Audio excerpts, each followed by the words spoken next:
Եկությունները ձեզ պիտի թույլ չտային 2018-ին հասկանալ, որ տեղի ունեցող հեղափոխություն չի։ Ժողովրդի մասով, այո, ժողովուրդը ցանկություն ուներ կտրուկ փոփոխությունների, այստեղ չեմ որքան։ Բայց այն ինչ որ մատուցվեց, դա հեչ էլ հեղափոխություն չէր։ Դե մի քանի բան կար, որ կասկած առաջացրեց, բայց այն որ անկեղծորեն ասեմ, այն որ Նիկոլ Փաշինյանը ես երբեք չեմ վստահել բանի ժամը, նենց չի որ այսօր եմ ասում, ոչ խոսալու ոճը, ոչ ինձ դուր չի եկել երբեք, բայց այն որ իրա թիմում կային մարդիկ, ովքեր քաղաքասարակությունից են եւ ում հետ մենք աշխատել ենք ու ես տեսել էի ու միամտաբար կարծում եմ, որ այդ մարդիկ իսկապես մարդու իրավունքները, օրինակ արդարադատության համակարգի փոփոխությունը, այս մարդկանց համար գոնե ձևական կողմը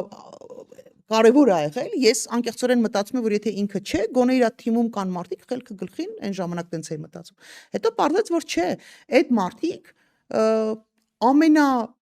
անթույլատրելի բառապաշարով, ամենաանթույլատրելի վարքագծով ու մտածողությամբ շարունակում են Նիկոլ Փաշինյանի բոլոր հանցավոր գործողությունները սատարել, օգնել, արդարացնել, հետևաբար դե հա, ինչ որ պահ եկա, որ հասկացա, որ այդ խնդիրը